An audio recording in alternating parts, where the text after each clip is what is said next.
I think you're guarding or protecting yourself from energies na negative, toxic, yan, which is very good. Maybe others of you could be doing yoga, but doesn't have to be, o baka yung iba nagpa-practice ng breathing works.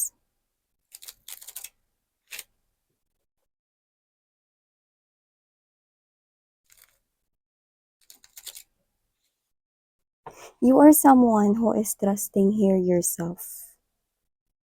Okay? At I think yun yung strength mo. Sa lahat ng mga desisyon mo sa buhay at lahat ng sitwasyon, nakikita kong ginagamit mo yung intuition mo. Your higher intuition is always on point. And this is something here na nagiging strong points mo. Yung strength mo. At tama tong ginagawa mo. Kasi hindi ka maliligaw kapag ginagamit mo palagi ang intuition mo. You are someone who is very patient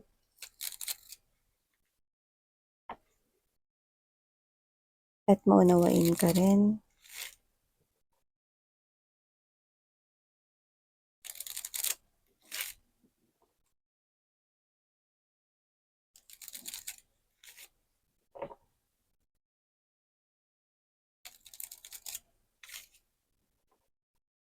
Okay.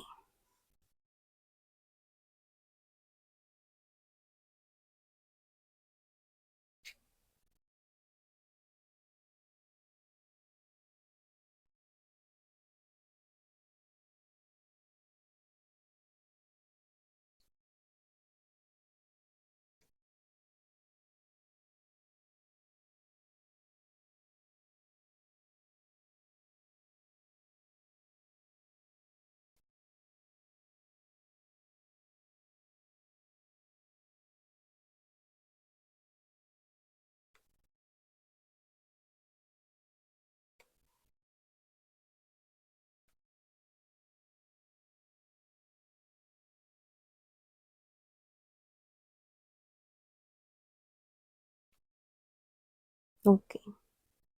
Good.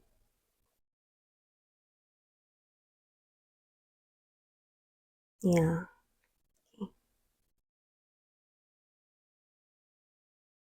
Confirmation message, Six of Swords.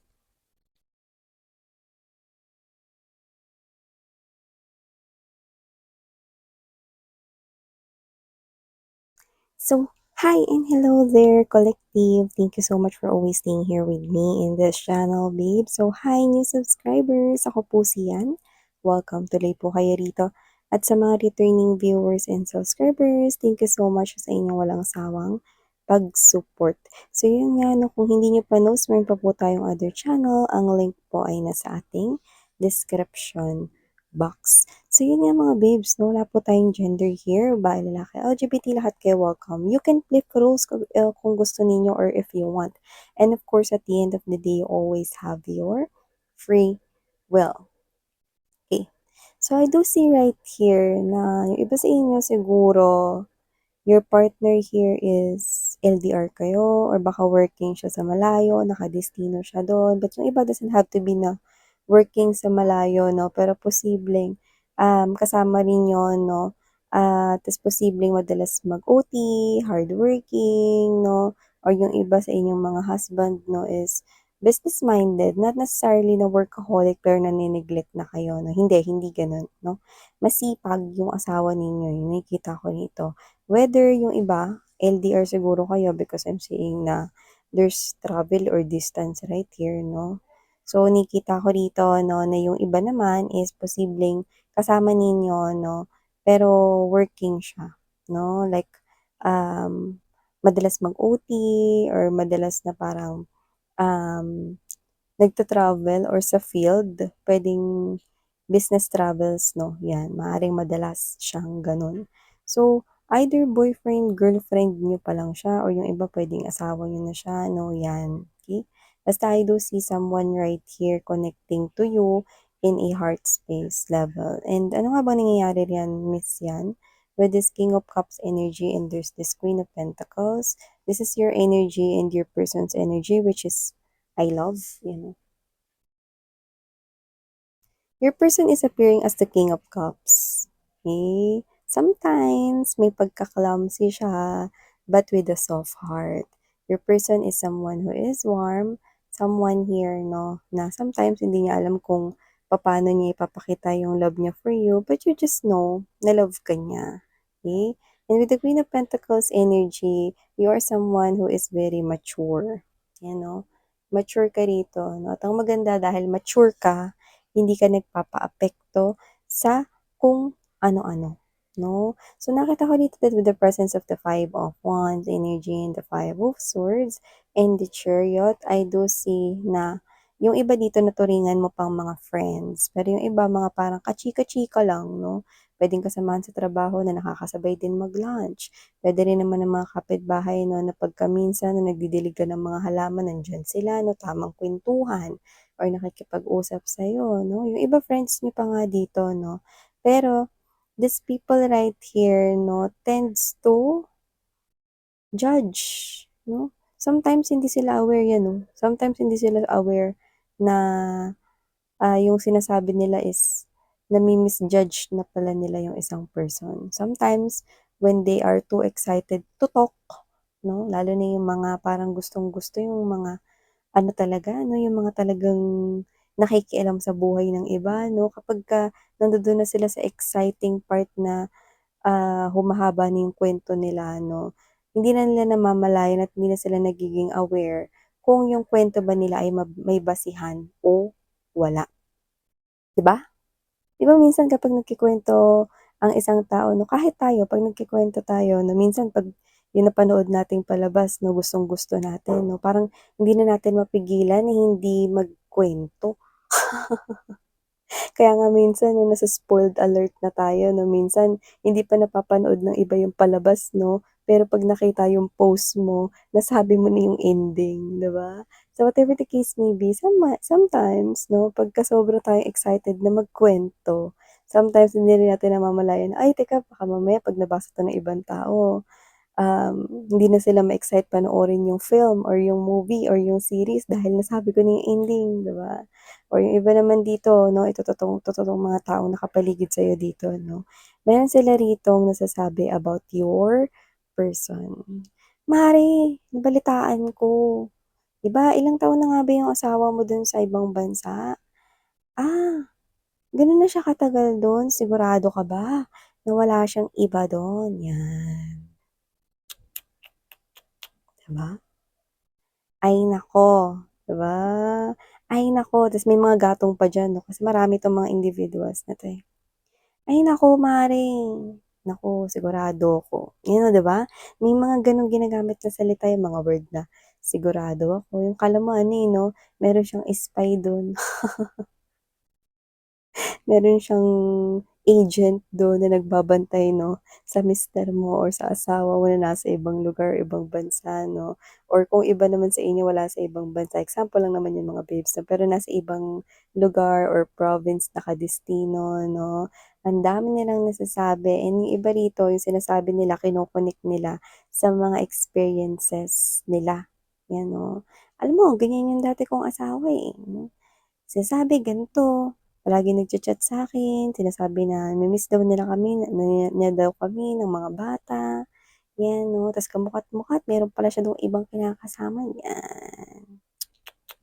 Sabihin ko sa inyo, hindi porket talamak o hindi porket ginagawa ng nakararami, eh, ibig sabihin ginagawa na rin ng person mo. Am I right, 'di ba? For some reason nakikita ko rito na kinukumpara nila ang buhay mo sa posibleng naging experiences nila sa buhay or sa experiences ng mga nakararami ayon sa survey ng Family Feud, 'di ba? So, hindi porket marami yung nanloloko, eh, isa na dun ang person mo, okey? You are someone who is matured and you are someone who is very grounded. You are the queen of coins energy, okey? Embodying the Queen of Cups. Dito pa lang, perfect na match na kayo ng person mo because the King and the Queen of Cups are both here.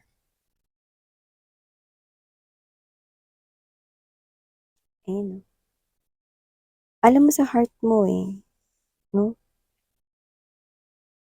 Hindi mo rin alam na kung ba't ka ganito nagtitiwala sa person mo, na ikaw lang walang iba, na nagtatrabaho lang siya dun, kung nasa malayo man siya at wala siyang ibang, pinagpalit sa'yo or wala siyang ibang kinakasama 'no, yung boyfriend, girlfriend mo, yung asawa mo 'no. Ikaw ito na nagtitiwala ka lang, kasi yun yung nararamdaman mo, eh, na hindi ganun yung person mo. Na iba yung person mo sa talamak na mga kinukuwento at naririnig mo from your friends or from your kapitbahays, from your coworkers. Hindi porket na-experience nila, eh, yun na rin yung sa'yo. Hindi mo rin alam kung ba't ganyan ka nagtitiwala ng sobra sa person mo. Hindi mo siya magawang paghinalaan rito dahil hindi naman kasi yun yung nararamdaman mo. Because the sharing of energy na nanggagaling sa person mo 'no, is nararamdaman mong pure or puro, kaya ka nagtitiwala. Kasi parang kahit na naririnig mo yung mga kuwento ng mga kumare, kumpare mo diyan or yung mga ibang tao, yung mga sinasabi nila about your person, naku madalas nag-o-OT yung asawa mo, hindi kaya ibang OT na 'yan, 'di ba? And then, this is you, hmm, at the part of your mind, siguro meron silang sinasabing ganyan, eh, may basehan silang ganyan, pero hindi ko talaga maramdaman na kayang lokohin ako ng person ko, you know?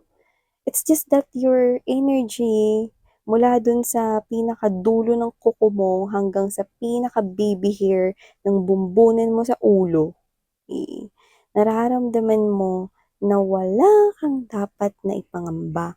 Napakakalmado at banayad ng daloy ng energy flow mo kasi ang binubuga ng person mo sa'yo, whether malayo siya sa'yo, LDR siya, or lagi siyang busy sa work, no, pero hindi ka niya nane-neglect dito, no? Continuous ang kanyang pagbibigay rito ng mga mensahe, paalala, advice, concern, care, inaalagaan ka niya, no? Kapag dating niya sa bahay, nagluluto pa siya, eh, naglilinis, may mga gano'n 'no.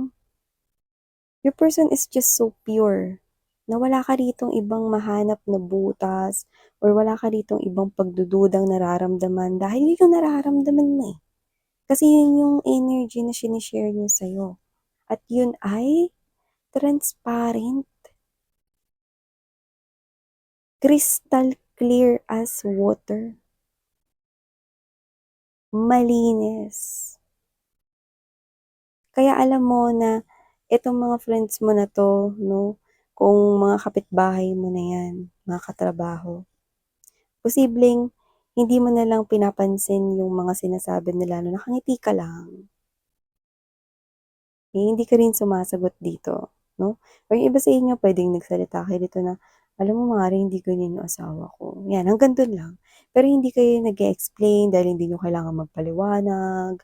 It's just that it is between you and your person, and you understand your person's feelings and emotions. Dahil alam mong hindi siya kagaya ng mga talamak na mga manluloko sa mundo, dahil iba yung person mo. And your person with the Eight of Coins energy right here, and there's that Ten of Cups energy, and there's this beautiful Chariot and the Nine of Cups energy. Alam mong busy lang siya sa pagbi-build ng life at future. Mabigay lahat ng mga gustong hingiin ng mga anak ninyo or magiging mga anak ninyo 'no, in the future. This person here is really working hard but not making, you feel na parang napapabayaan ka niya or yung mga bata hindi. Because this person here always call 'no, kayo. At, yung iba madalas talaga nagte-text dito 'no, nagvi-video call, naglalaan ng time para sa'yo. Ibang bansa man, dito man sa bansa or puwedeng sa ibang lugar na destino or puwedeng busy sa work 'no. Alam mo yung nag-workaholic na parang hindi ka napapabayaan, gano'n. So, parang kahit nandun siya, nag-OT siya 'no, 'Pag nag-rest siya for a while, this person here make sure na tumatawag siya sa'yo or china-chat ka niya. So, ginagawa niya ito para mabigyan ng katuparan ng mga hiling ninyo, 'no, ng pamilya ninyo or magiging pamilya ninyo, yung mga pangangailangan at lahat-lahat nakikita ko yun dito na gustong i-provide ng taong ito. At itong tao na 'to ay walang iba kundi yung person mo. So, ikaw ito na hindi ka nagpapaapekto, you just turn your back with these people right here, not listening to them, 'no? Maaaring napakinggan mo yung sinabi nila pero lumabas din sa kabila mong tenga. You are not someone na nagpapaapekto just because other people experience it the most. This is you. Yung akin ay naiiba. Ang aking person ay iba sa kanilang mga person. And you're right. Because your person, your King of Cups energy, is someone na hindi gagawa ng dahilan para mabuwag ang sarili niyang pamilya or ang sarili niyang pamilyang gustong buuhin if this is your boyfriend or girlfriend pa lang. You just trust your person here because nararamdaman mong totoo siya sa iyo. And you're right. Angels are saying your person with the Hierophant energy will never hurt you. Just like what most of human beings do. Wow. So you're not worrying. Nine of Swords is in reverse. It's just you're trusting your heart. It's just you're trusting your feelings. And you're trusting here the one that you love. You just know. Kahit hindi mo din alam kung ba't ganito mo siya pinagkakatiwalaan. You just trust your feelings. You just trust your person. You've got someone who is rare, who is different from others. Okay? At hindi ka nagpapapekto sa mga chismis, eklaburn, at mga jusap-jusapan, okay? Na mga kuligligans out there. Kasi this is something here that you know, that you have. And dito, nakikita ko na alam mong ma-hurt ang person mo, no, if you're gonna entertain this nonsense things. So that's why you're keeping cool, you're keeping calm, and this is you. You're not paying attention with these other people here. Even though they're misjudging your person here, you're not fighting back. Why? Hindi dahil sa nananahimik ka, di mo siya pinagtatanggol, kundi kapag ka nag-aksaya ka, even 1% of your energy, fighting, creating an argument with these people here, then para mo na rin sinabi na tama sila. And second, ayaw mong bumaba sa level nila.